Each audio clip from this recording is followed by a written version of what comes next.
This episode is sponsored by Monograph, Twinmotion, and Arc IT. You'll hear more about them later on in the episode. I'm Evelyn Lee. And I'm Janine Chastain. We're collaborating on curated conversations to explore how the industry is changing. Together, we'll find ways to create new solutions to current challenges while elevating the value of architects. Welcome to Practice Disrupted.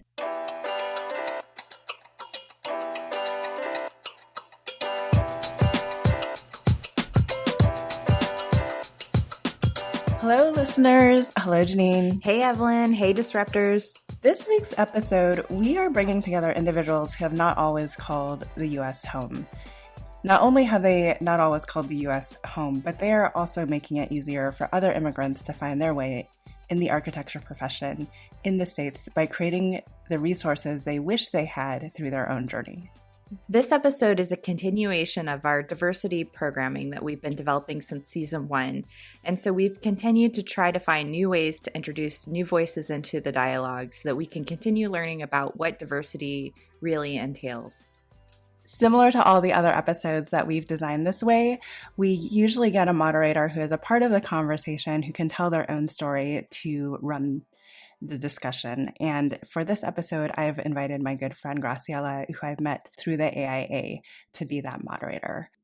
Originally from Colombia, Graciela Carrillo, AIA lead AP, immigrated to the United States in 2003. She recently joined NASA BOCES Facility Services as a senior manager, where she is managing school operational and capital projects. Graciela has committed a decade of volunteer leadership service to the AIA. Currently, she is serving as the president of AIA Long Island, as well as the chapter's Women in Architecture co-founder and co-chair. 2017-2018 AIA New York Regional Director for the Young Architect Forum. She is also the co-founder of the Immigrant Architects Coalition, a group committed to helping and providing resources for immigrant architects to achieve a prosperous career in the United States. In 2019, Graciela was the recipient of the AIA New York State Young Architects Award. Gloria Clotter, AIA NCARB CODIA, is founder and CEO of Glow Architects. A practicing architect both in her home country of the Dominican Republic and the U.S., she has dedicated her career to helping young architects grow. She is founder of the Foreign Architects, a private community in Facebook where she mentors young and aspiring immigrant architects on how to obtain their architectural license in the United States. Gloria also serves as the Architect Licensing Advisor of the state of Florida through AIA Florida. She is part of the board of directors of the AIA Tampa Bay, where she is a chairperson of the Women in Architecture Committee. She is also honored for the 2019 Shou-Ping Ching Women's Leadership Summit Scholarship, a recognition to mid-career women architects who are advancing towards leadership roles and are making a positive impact within their communities. Shahad Sadek, Associate AIA, is an Iraqi immigrant and architectural designer at Smith Group. She is an active member of the AIA in her local chapter in Dallas, Texas. Shahad is passionate about amplifying diverse voices in the profession and developing sustainable workplace culture. She currently is co-leading the Immigrant Architect Coalition and sits on the JEDI Committee board of Smith Group. She previously helped found an equity in architecture effort through the AIA Kansas City chapter. Yunak Low, FAIA CDT Lead AP, is the founding principal of YNL Architects, Inc. His work received numerous design awards such as the NAHB Best of American Living Awards, Golden Nugget Awards, Aurora Awards, American Residential Design Awards, and various AIA Design Awards. The projects of his firm have been published in Art Daily, Hinge Magazine, Condé, ComArch Magazine, and Hospitality Interiors Magazine. Yunak is a past recipient of the AIBD Designer of the Year, an AIA Presidential Citation, an AIA National Young Architects Award, BD plus C40 under 40, 2015 ENR 20 under 40, and the AIA CA Young Architect Award. He was elevated to the AIA College of Fellows in 2020. Let's cut to their stories. My name is Yuak Lo. I own a small architectural practice in Culver City, California. I came to the States when I was 17 years old to pursue a degree in architecture. I have always wanted to be an architect. Lego bricks, perspective drawings, and computer renderings fascinate me since I was a kid. But it was not until my high school years I decided to chase my dreams overseas. I grew up in Macau, a tiny city with strong ties with Hong Kong, because Macau and Hong Kong were both occupied by the Portuguese and the British governments. Many of you might have known Macau as the Las Vegas in Asia nowadays, but it was nothing like that before it returned to China. Back in the days, you see many Europeans hold major political positions in Macau. In a typical large company, you can see Chinese workers working at lower to mid-level positions, while all of the management positions were filled by white Europeans or even Americans. No one ever questioned this organizational structure. Equity was not a thing in Asia, and no one talks about it. I believe subconsciously, I always thought that white people are smarter. After all, Macau and Hong Kong were under Europeans' control, and I always wanted to be successful. I always wanted to become one of them. That is when I started thinking about studying overseas. There were college fairs in Macau from time to time when colleges and universities from abroad come and recruit international students. One of the college representatives would start talking about how great US is. It is the most advanced country in the world, which is true, but most importantly, it is a great giant melting pot where everyone with different backgrounds live peacefully together. Everyone's opinion is valued, and we do not discriminate against each other. It is a land of opportunities. I questioned this a bit at first, but I told myself that it could very well be true. You see on TV all the time when a bunch of white people cheering for these all-black basketball teams. They truly don't discriminate each other. And I always fantasized how successful I would become after I obtained my architect license here in the US. Of course, it is simply not true. I studied architecture in Iowa State for almost 4 years. I remember one of my professors would make fun of my accents in front of the class. I remember one of my classmates told me to go back home after 9/11 happened. He said I don't belong here. I remember no one wants to team up with me for group projects. There were times when I wanted to just pack my stuff and go home, even though I tried so hard to be one of them.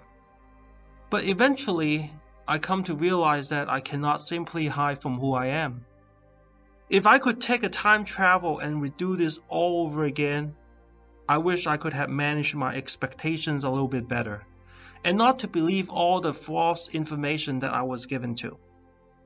I always wish I was better prepared in terms of developing my speaking and language skills. But I don't mean to sound like my experience here in the US is nothing but awfulness.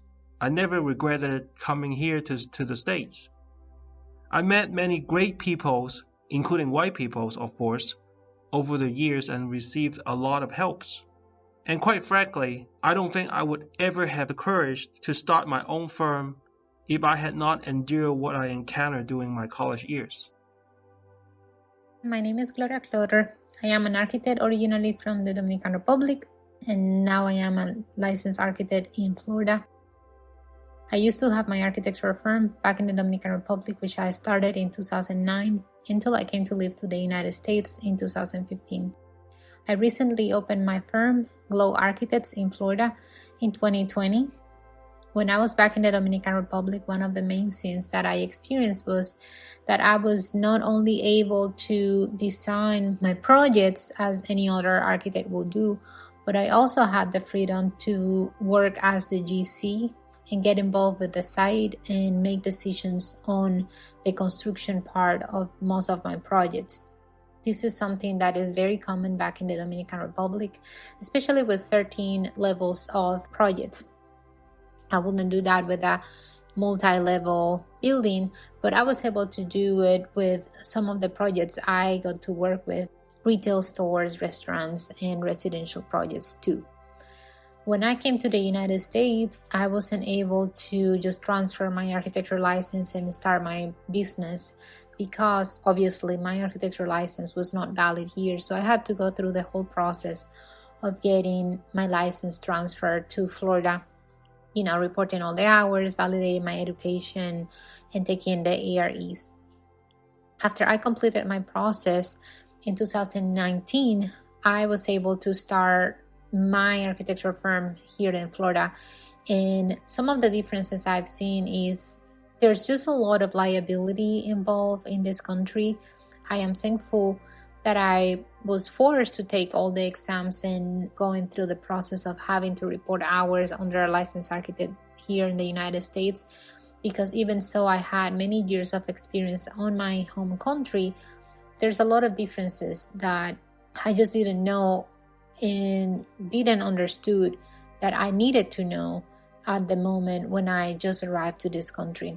Still, I'm in constant ongoing learning process on how things work in this country, but I feel way better prepared after going through those years from 2015 until 2020 that I was working for another firm and just taking the exams and kind of understanding how everything works. Everything is just very different to what I was used to back in the Dominican Republic. I feel that I have a lot more freedom, but a lot less of liability back in my home country as an architect. Here, there's just a lot of things that works different. Being familiar with building codes, for example, was a big deal because we have building codes back in the Dominican Republic, but they just don't compare to how complicated things are here. My name is Graciela Carrillo. I come from Bogota, Colombia, and like a lot of immigrants in this country, I moved to Long Island, New York to start a new life and to continue my education. In Colombia, I went to architectural school. Then I worked for 6 years as an architect until working for the government, something really bad happened. My boss or supervisor at that time, unfortunately, got killed. So safety of the people that worked directly for that person was in jeopardy. So I decided I needed to leave the country and start a new life. So I applied for a few jobs here in New York, and I moved in 2003 to Long Island. And when I moved here, I realized that even though I was an architect from another country, my education was quite different from the architectural education that you have here. So I realized I needed to learn a lot in order for me to feel that I could perform well in a job. First, I needed to change my thinking about the unit system, the metric system. I needed to learn about the building codes here. I needed to learn about MEP systems here. It was a lot of different areas that I definitely didn't feel comfortable. So since the beginning, I always knew that I needed to enroll into more schooling and that I needed to learn by myself everything that I thought I was lacking. I went to Pratt Institute in Brooklyn, New York for a master's, and I learned a lot about different areas and how people communicate. It's a different environment than working in a firm, so it definitely helped in adapting into the culture. And then after that, I got also LEED accredited, and I also did a certification as a building code enforcement official. So I think that I never really stopped getting educated. I think this is something that I will continue because it definitely helps for an immigrant to feel like if we are more educated, we can be more competitive. And coming from another country with a degree from a university that nobody knows here, I think that's something that is not very helpful.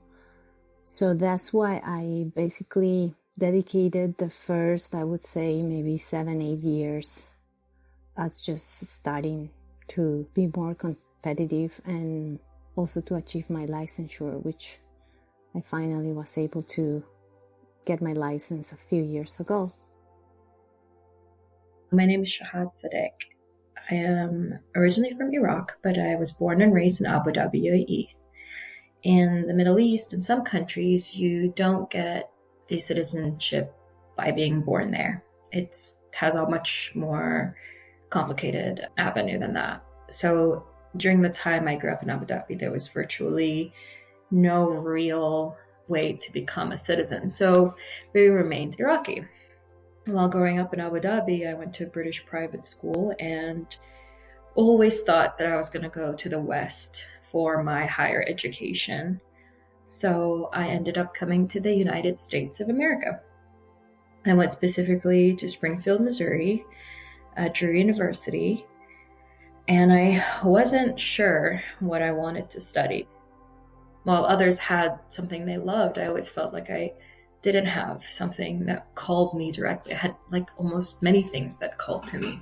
And so it was very difficult to choose. But because of that, I went and had a conversation with the dean and found out that architecture is probably the best way to develop critical thinking. And for the most part in my life, I've been studying a lot of in-the-box kind of subjects like mathematics, physics, chemistry, and so on. So to have access to critical thinking, I thought I will follow up with architecture. Because I was an Iraqi citizen and there was the Arab Spring in the Middle East, I applied for asylum because there's a lot of complicated past with my family in the Middle East. So I'm an asylum seeker, and that's how I started my career in America, through asylum seeker, not through F1 status. My work permit is based on my case, which is still being adjudicated with USCIS. So I started my career in Kansas City, Missouri. I worked for a small firm, and there's when I realized that mentorship was not something that they valued. And so I only realized that by joining AIA Kansas City and talking to my peers. And I created my own benchmarks of development and growth, and I realized that I was falling way behind. And so I thought mentorship was going to be my goal, to develop for other people, for people like me, especially for international architects or immigrant architects that don't know or don't have the ability to create those benchmarks just because they don't have access to those relationships, or maybe their AIA has a strong membership as Kansas City did. And so that's where I found my path to leadership and found avenues for developing soft skills. And I think it's a very valuable space for a lot of emerging professionals to learn. I think it'll be a good, safe place for you to make mistakes and learn from really experienced people, and also create relationships in competing firms. I would say the safest trajectory for immigrant architects is to try to find a place that does mentor. I think that's your number one goal. And then try to find a place that will give you sponsorship. I know many of us want to stay in America and sponsorship is important, but I think your career is really hinged on a healthy mentorship environment, because you have now, with the STEM extensions, you have 3 years. So first look for mentorship and then look for sponsorship.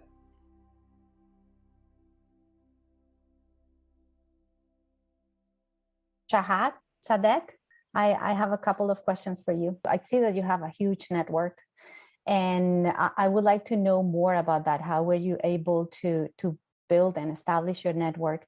That's one. And the second question that I have, you mentioned mentorship. And that's, I think, something very important that firms can take a look at and can maybe include into their policies and practices. So I would like to hear your experience on both areas, your network, how you created that, and also the mentoring part. Yeah, I'll start with a network conversation because that's how it led to mentorship, focus on mentorship. So I came to Kansas City, Missouri with no connections and no knowledge of the industry. And it really just started at AIA, Kansas City. I made a connection with a friend and with somebody there, and we had a commonality and we were interested in the same thing, and we just ended up talking. And I mean, I was fortunate with her because she was on the AIA board, but it doesn't matter, right? It doesn't matter how connected she is. What matters was finding somebody you are connected with. And in that way, I started by building this first relationship with someone from Kansas City who went to school in Missouri, who, have lived in Kansas City for a long time. And so that was kind of the foot in the door. And being involved in a committee, leading a committee, it's kind of scary, right? You're going in, you don't know anyone in the industry. You don't know anyone in the city, and you're like, I'm just going to lead this committee. But because it's not just me alone, it was me and her together. She had all the connections as well. So you don't have to have someone who's deeply connected to help you connect. Honestly, you could just, but she was deeply connected. So that helped me understand how to form those relationships. However, that said, I ended up developing my own relationships by just leading a committee. I'm not saying that as an international student, just walk in and lead a committee because that's intimidating, but be part of a committee, be part of something you're passionate about, and just talk to people and start connecting with people. I mean, friends of friends of friends of friends, right? And that's how it kind of like accelerated really quickly. And everyone wanted to have a conversation about equity in architecture. So I just kind of I was on the pulse, right? Like that's how my network got much bigger faster because it was something that was of interest in the industry. And so a lot of people were opening their doors to us. And so there were so many conversations happening that way. And AIA Kansas City was instrumental in pushing forward the equity conversation. So they helped us make these connections. I mean, I made a connection with you through AIA, right? Like he had sent an email asking for people and they gave him my name. So it was just such a hot topic that it was easy to make a connection. And because we're all in this experimental universe called equity, all of us are like, what are you doing? What are you doing? What are you doing? So like everyone was just naturally drawn to talking to each other because we were just like, man, like there's no precedent for this, right? So like let's have a discussion. Let's find out what lessons learned you had. And I mean, it was just so perfect, right? When George Floyd happened, we call it the George Floyd happening, but when George Floyd, this is such a devastating story, right? Like, but it mobilized so many companies, and the companies started looking for people, and because this network of equity people were already pre-connected, it was just so easy to mobilize people and start kicking into gear. Not to say that it was easy, right? We had to learn a lot of things. We had to shift our focus. I had to learn to shift my focus because my focus was workplace sustainability, which really focused on mentorship, and that's what Graciela is asking about. From my own experience of not having the right mentor, not having the right opportunities to develop in the office, I sought for, what are other people doing? Like I kind of wanted to build benchmarks from other people and to see like, where are you at this level and where should I have been, what I should have been doing. So that was my focus for the equity portion, right? And for the 3 years in the equity sphere, I was focused on how do we develop potential? How do we develop people's potential? It was less focused on the race issue and the diversity issue as much. But it was tremendously helpful because it's how do you help people reach their full potential? And that is like understanding their pinch points and understanding how to overcome these obstacles and be able to support them. And so when the conversation about diversity and how do we support people with minority backgrounds and with or international students and so on. It's all the same, right? It's all the same mechanism of like, how do you spot the pinch points, and how do you develop a program around it? How do you make sure you help them reach their full potential? So that's where mentorship kind of came about. And also, like, because of the search for mentorship, there was a concerted effort for us to talk to firms about what their mentorship programs were. So we were able to accumulate, like, how are you mentoring? What are you teaching? And so understanding the different ways firms were mentoring helped us see, what are some ways that are more effective than others, and helped us develop like a suggested program. But in the end, actually, Graciela was instrumental in New York for developing like an award, or is it a certification for firms if they are really Supporting good emerging Yeah. professionals. Yeah, exactly. Thank you so much. I love that. I every time I talk to you, I learn more about your story. And now I would like to introduce Gloria Clotter.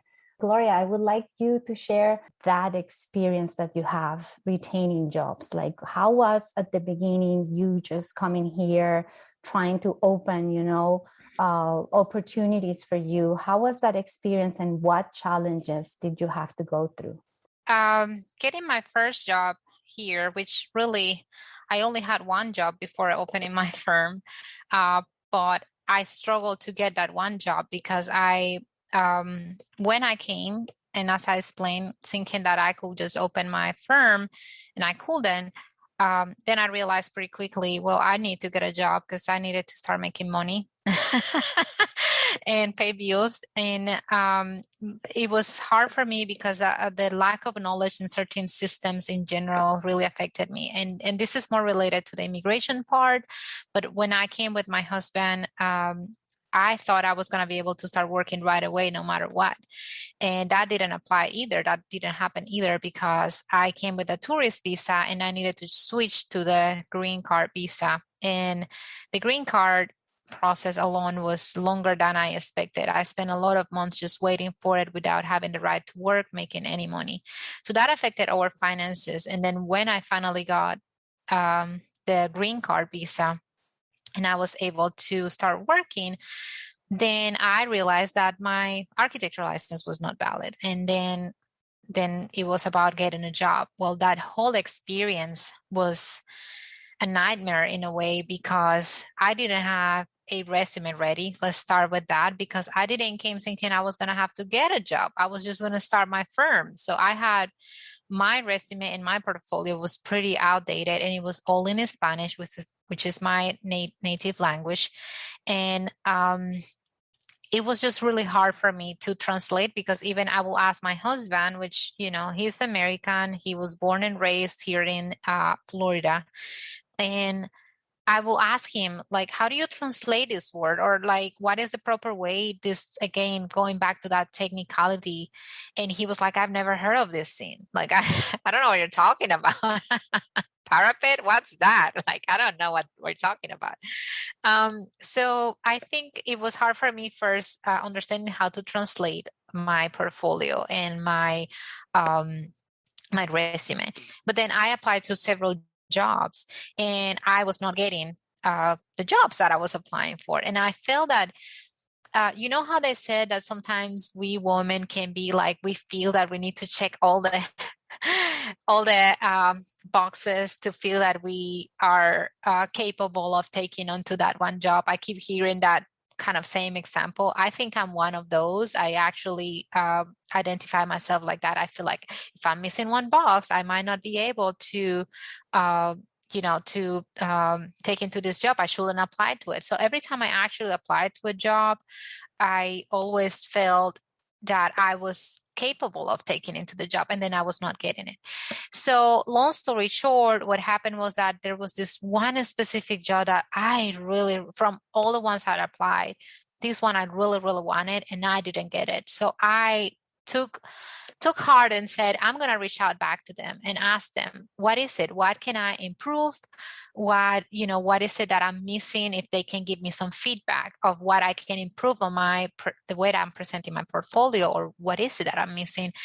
And they said that the reason why they selected this other candidate was because my portfolio and resume was not really clear to them. They were not really fully understanding my level of experience, what my previous positions in other jobs and even in my previous company that I own, what was it, what was my role and what those roles meant, what were my responsibilities within those roles and within every project I presented in my portfolio. What is the specifics that I did? Because again, to me, back in the DR, I will say, oh, I am an architect and I was the architect of this project and the GC and I built it. And it's like, they're like, what are you talking about? Like, I don't understand that. And the fact that I will say I was the architect to them meant not much either, because it's like, what, you were the project architect? Did you project manage it, or did you work in this part of the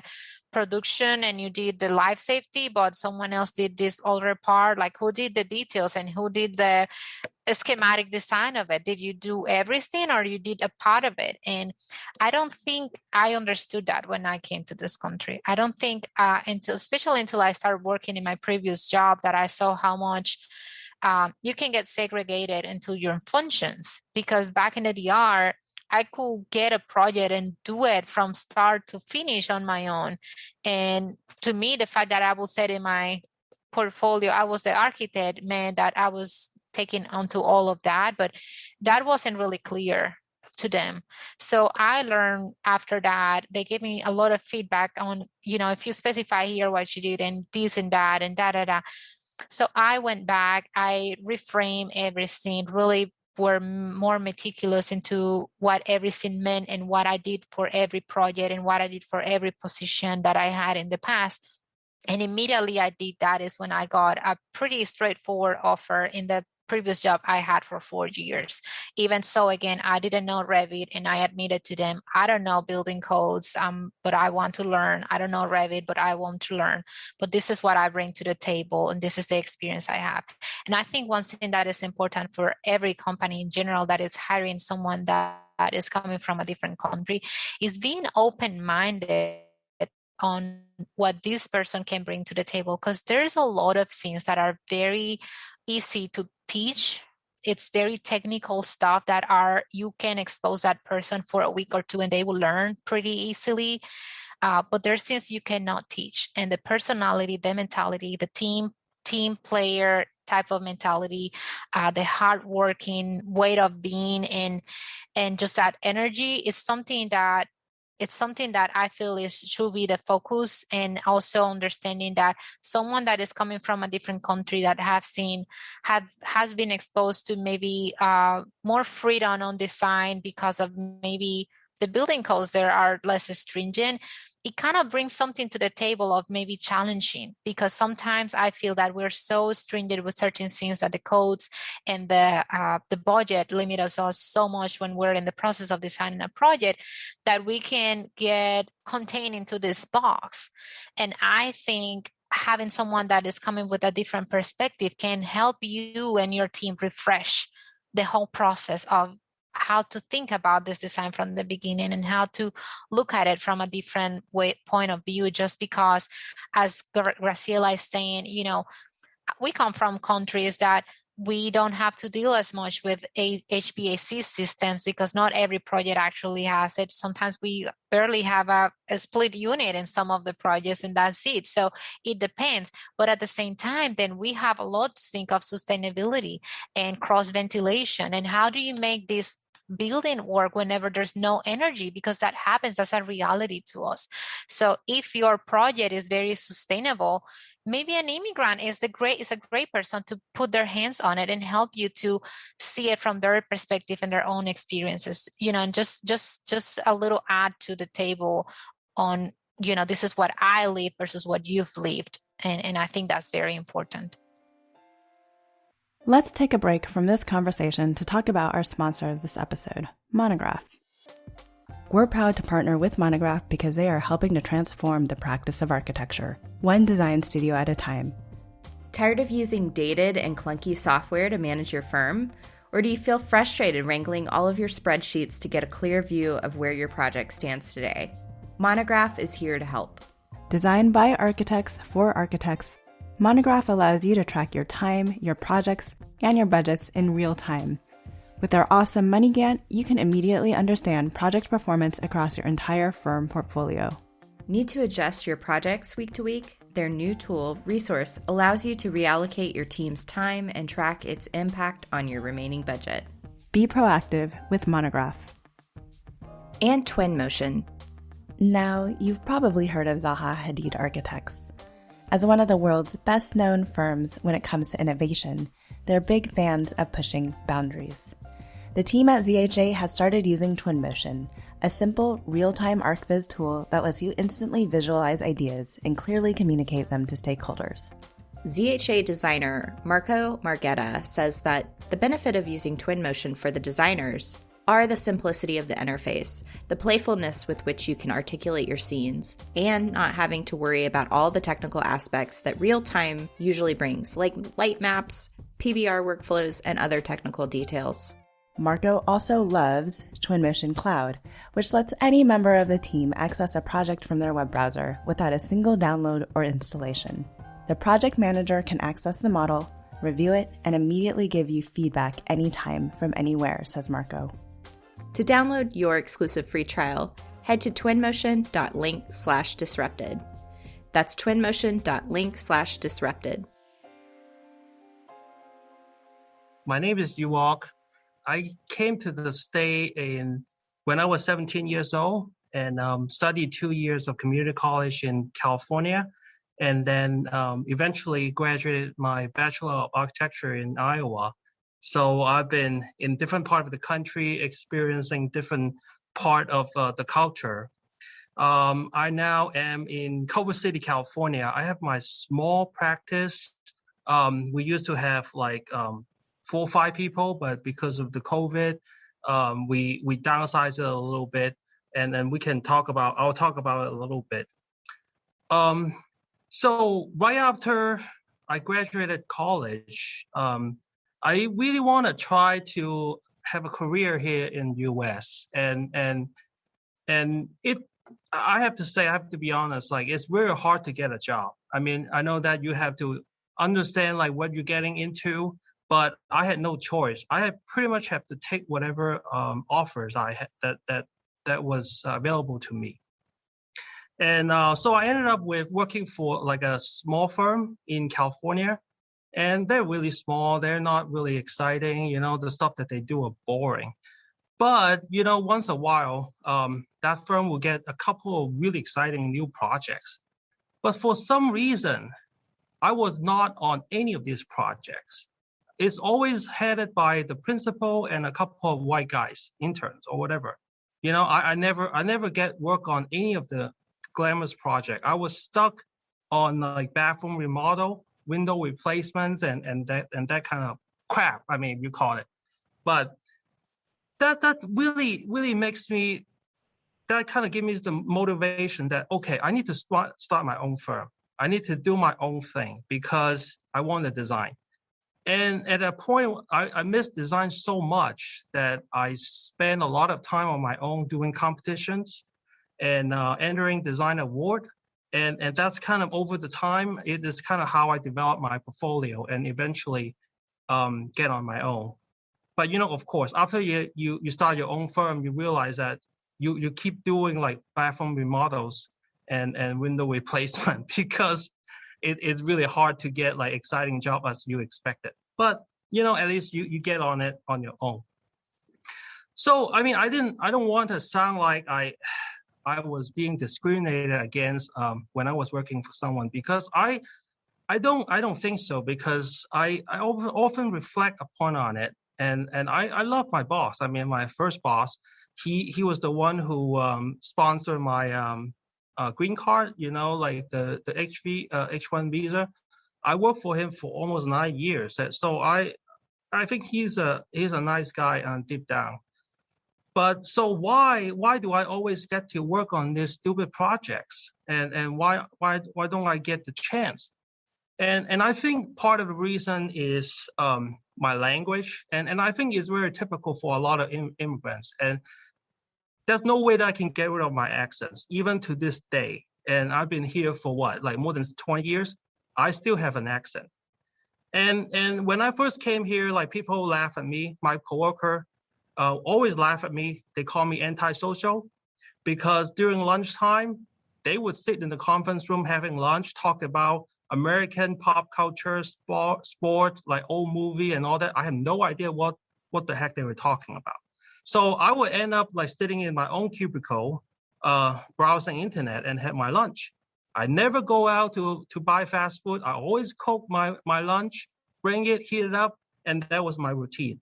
People say that, why are you antisocial? I mean, but it's because I was afraid to speak. I don't want to get laughed at. And that's the real reason why I decided to sit on my own. You mentioned something important, and it was how you were treated as an antisocial because you didn't want to be part of like the culture and the conversation because of the accent and the language barrier. And when you said that, I felt completely identified to my like first couple of years in this country. People don't believe me when I say that I was super shy, like I didn't want to talk to anybody. My accent was so heavy, even though the first thing that I did here was enroll into English as a second language classes. I tried to get any book, any TV show, whatever in English. I tried not to even mingle with Spanish people. So I could get like people that speak English in my class so I could learn from them. But then when I went to work, I didn't want to talk to anybody at the beginning, and forget about even going to AIA events and seminars and lectures. I would have like anxiety. I don't want anybody to talk to me. I will be in a corner just listening to the lecture, but don't talk to me. I don't want to interact. And what I did at that time was, of course, trying to break that barrier. But believe it or not, I was already an architect. I even got my license already. And I got a job selling sunglasses while I was doing full-time architectural work, because that was my way of going out and exposing myself to people that don't know me, don't know my background. They don't know I'm an architect. They don't know I'm from Colombia. And I need to break that ice and go to them and sell glasses. And guess what? I was super successful selling glasses because I broke that barrier, and that job allowed me to communicate with people. And then, of course, my leadership path during my AIA years, that also helped me into breaking that barrier. But it's something that sometimes firms are not very understanding on why is that immigrants so isolated, why they don't want to interact, why they don't want to come along. It's just because of that. There is a big cultural barrier and language barrier that we have to overcome. And then on top of that, you add that you have a personality that is not very social. So guess what? It's a completely disaster. But as we build our network and as we help each other, and that's what we're doing with the Immigrants Architects Coalition, is to help them overcome all those different barriers, not only educational, professional, cultural, all of it. And that is basically what helped me.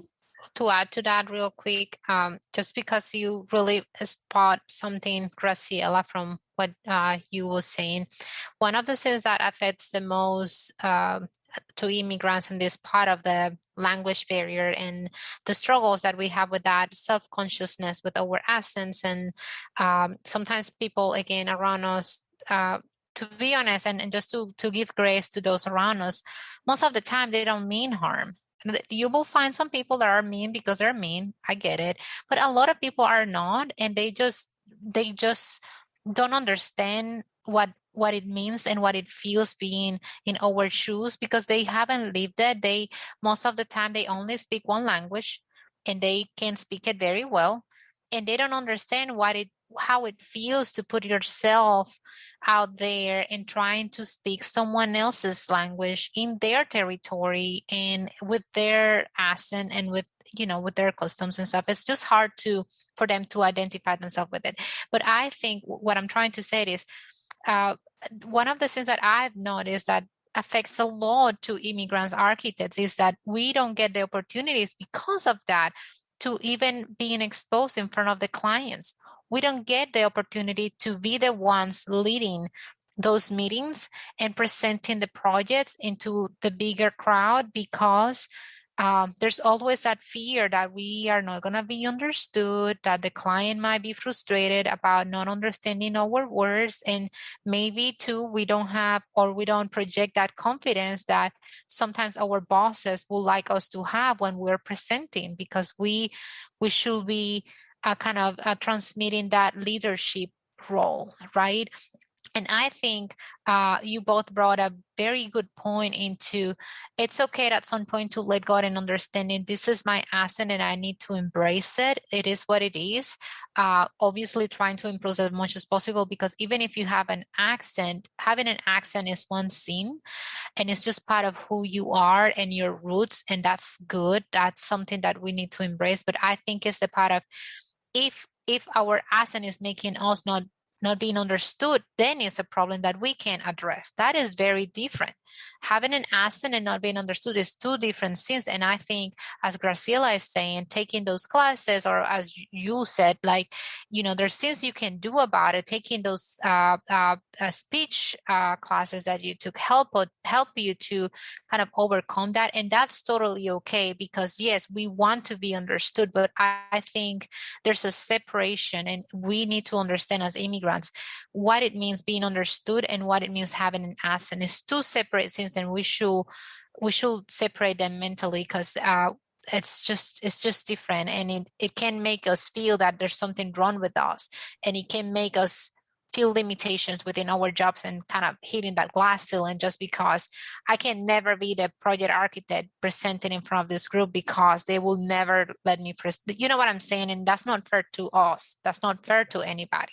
And I think it's a cultural thing too, I mean, I don't know about you guys, but when I was a kid, I mean, we were taught to be obedient, we always we never raise hand and answer questions and all that. And I think that kind of mentality is built into us. But here, I mean, it's a very different culture, and you got to speak up. You got to show yourself. I mean, and as a firm owner, I hate to say that you have to constantly brag about your work. I mean, that's just like something that is cultural differences. For lack of a better word. Okay, so you talk about and Gloria too, owning your own firm, like opening your practice. I would like to share my experience. I have not opened a practice in this country, of course. I have worked for firms for the past 17 years. But I would like to share a little bit about my experience on how I came here and how is that process for people that have work visa. So a little bit related to Shahad, going back to the first part of the interview, she came here with asylum visa, a student, but then she applied for the asylum. I could have gone the same way because I literally left my country because of safety issues. I was working for the government at that time. My boss got killed. And of course, I was the second in line. So they told me, you're going to have to change your life. And I said, I don't want to live like this. So I reached out to my brother. He was already here. He's an engineer. So thank God he had contacts. He could open a few interviews for me. I was hired. Well, I was accepted by a few. So I got one.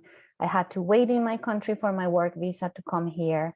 And once I started here with the work visa, it felt like I needed to stay with them for my work visa period and also my green card, because ultimately my goal was to go through the work visa and then apply for the green card or the permanent resident, so I could stay here. Otherwise, at the end of the work visa, I would have to go back to Colombia, and I didn't want that.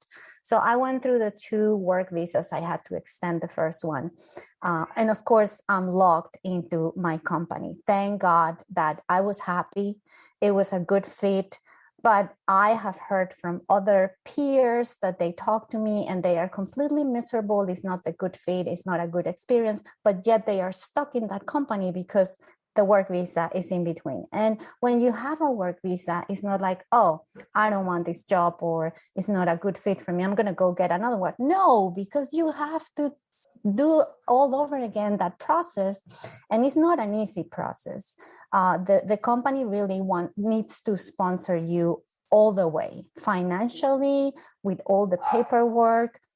So it's not an option for us coming with a work visa. So thank God that I didn't have that position, but still I felt obligated to stay with the firm for the time of the work visa and also the permanent residence. And then once I achieved that, I stayed there still because I thought I could learn more. It was the type of work that I liked. It was an engineering firm. I loved engineering. I'm an architect, engineer person. So it worked out good. But usually what happens is you get your green card and then you look for opportunities. And sort of that happened to me. Like I got my green card, then I got my citizenship because I was not happy with just the green card. I was like, they can kick me out at any time. So I'm just going to apply for my citizenship. I did that. And once I became a citizen, then I was like, I felt like I'm free, like after all these years, I have my own freedom. I can do whatever I want. I don't owe anything to anybody. So it's basically the experience that any other immigrant would go if they are here with the work visa. You are definitely tied to that company until you achieve permanent status. Before we get into our closing thoughts today, we wanted to share some info that we recently learned from the team at ArcIT. Our friends at ArcIT are helping architecture firms with their technology solutions, including fighting back against ransomware and cybersecurity attacks. They recently told us about one San Francisco-based design firm they help who had 3 ransomware attacks in a span of 6 months. Their latest hit took their generic IT provider over 7 days to recover the data. Yikes. Imagine not having access to your project data for over 7 days. For a mid-sized firm of 40 people, that's a lot of people not having the ability to do work on their projects. Originally, the IT provider tried to recover all of their files at once. This took them a very long time and resulted in multiple errors and restarts. Once ArcIT took over, they were able to come up with a precise recovery strategy by asking a simple question. What projects are the most critical projects your team is working on now? The team at ArcIT started the process of recovering these files and had the mid-sized firm up and running within 4 hours. After that, ArcIT was able to slowly recover the rest of their files. Because of ArcIT's strategic approach to cybersecurity and IT in general, this award-winning design firm has not experienced any major security threats or downtime events since. ArcIT has been their trusted partner for over 3 years. ArcIT is offering a free 15-minute cybersecurity assessment to help you determine how secure your business is. During the assessment, ArcIT will help you identify your top 3 highest risk areas in your business. Speaking of risks, ArcIT is also sharing some helpful tips with Practice Disrupted listeners that you can implement tomorrow to ensure your business is secure from cybersecurity threats. Their latest tip is to enable 2-factor authentication for every business-related service and personal services that store sensitive or credit card information, including Netflix. Tune in next week to hear the next tip from ArcIT. To take your security solutions further, contact ArcIT at www.getarcit.com/PD to set up your free 15-minute cybersecurity assessment, or speak to them about custom solutions for your design firm. One of the things that struck me most, and I think with all of these conversations, we inherently know these things, but we don't actually actively think about them until we hear other people have a conversation about them, is, the many different paths and what that entails for immigrants to come to the U.S. and get their license. Yeah, I feel like this is definitely one of those hidden conversations within an architecture firm that if you don't take the time to get to know somebody, that you might not ever know their story. In the offices where I feel like diversity was really celebrated, I think some of these conversations emerged through really intentional cultural building exercises. Like I remember we used to have a potluck that was really great and in one of my offices, and that allowed everyone to bring in dishes that were like personal to them. And through sharing food, it really opened up this rich conversation about where people were from, or in other instances, sometimes it's about like what holidays people celebrate and what they're bringing forward from their personal life experiences and sharing with the group. But again, I think in some offices it can be very hidden, and so you might not ever be able to approach these conversations or get someone to open up and share more about their life journey. What also strikes me is just like their inability to even get work in some offices, right?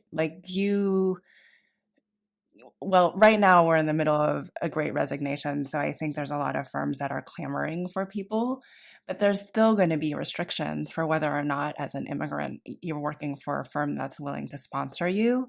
And then on top of that, there's so many limitations on your ability to find another job once you have found a firm that is going to sponsor you. Yeah, and I think it comes back to that unconscious bias conversation that we've had definitely in the equity by design conversations, that I think everybody has hidden biases. And I do think that unfortunately, immigrants face a lot harsher unconscious biases just because of there are so many barriers we talked about in this episode, from language to cultural differences to licensing differences to practicing, differently in the United States than their home country. So it creates this, I think, challenge that they're faced with, and they have to figure out how to navigate it. Right. Not only that, though, but there is like the added operational overhead cost of all the paperwork they have to file, right, to enable them to allow an individual to work at your firm for so long. And then there's also an added financial commitment on top of that, which I actually don't think is as great as most firms think it is if they were to kind of research and say, I want to actually see how to open up my firm to these individuals. The US is such a melting pot of different cultures, and I'm one generation away from being an immigrant, and my ability to get work just seems so much easier than theirs. But let's not forget that my parents were immigrants to the US. I'm a first generation American on one side of my family. And so that was definitely, I think, why this conversation was really interesting to me, because I know my mom's story in coming to the United States, and it's not my story, but as her daughter, I experience a lot of what she experienced coming to the United States, and her transition into becoming a U.S. citizen impacts how my experience was growing up. And so I want to talk about this conversation because I think from a diversity standpoint, I know so many people who either they did immigrate here and they're practicing, or they are first generation Americans and their parents came to the United States to help them, find a better life. And so I think these stories are extremely important because it touches so many people in offices all over the country. It's just not something that I think gets discussed a lot. And so I think more, as we continue to talk about diversity in our offices, this is an additional layer of the conversation that I think people can talk about and to find common ground on and to explore further. Hearing their stories, I'm kind of reminded, that of my parents' attempt to raise my brother and I as very American, right? So historically, for me to understand my history and where I've come from, I've really had to proactively ask them very specific questions to tease out their own story. And this conversation kind of just reminded me to do that more often, especially where they are and in their life, and just to understand where I've come from, so that I can pass it on to my own children. Yeah, similarly, my mom and we talk a lot about her childhood in Canada and like her experience coming to the United States. I mean, she literally went from a one-room schoolhouse to going into a junior high in the United States, where she had to navigate from one classroom to the next and had never had any experience like that before. And in the process of like getting her citizenship, you know, she has really embraced her U.S. identity. But I do feel like I feel a huge disconnect from the family that we have in Canada who, you know, I've never met. And I think it's just interesting because I hear so many other stories from friends who some go back and they visit their family, some they know where they came from, and then others who don't, like me. And so I think that has really actually prompted me to try to create a family here in the US, which is why I think I tend to like try to make so many friends, is just to fill the gap of not really having a deep connection to my own immediate family. So I have this like kind of collected family here. But it is just, there's so much depth to these conversations. And just again, as we think about how people perceive and experience the world differently, I think those different lived experiences are so diverse. And that's really what shapes these different points of view and how people approach things very differently based on where they come from and how they were raised and their life experiences. And on that note, I think we'll end our conversation. Thank you so much for listening, and tune in next week. Thank you to ArcIT for their support of this episode.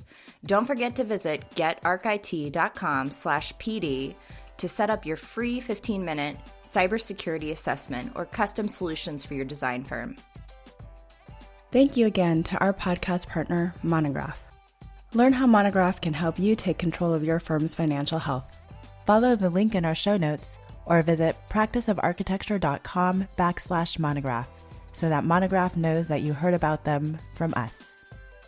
Thank you to Twinmotion for their support of this podcast episode. Visit twinmotion.link/disrupted and try Twinmotion for free. Thanks for joining us on Practice Disrupted, a podcast by Practice of Architecture. You can find all of our past episodes by visiting practiceofarchitecture.com/podcast. You can also get involved with our growing community. Find us on social media at Practice of ARCH. And you can join us in the POA Lab. You can apply to be a part of the Practice of Architecture Lab by visiting practiceofarchitecture.com/lab, where you will have more opportunities to interact with us and all of our podcast guests. This show is part of Gable Media. You can learn more about all of the podcasts and video content connected to this community by visiting gablmedia.com. Don't forget to share with your friends, and feel free to let us know what other topics or speakers you're interested in hearing about.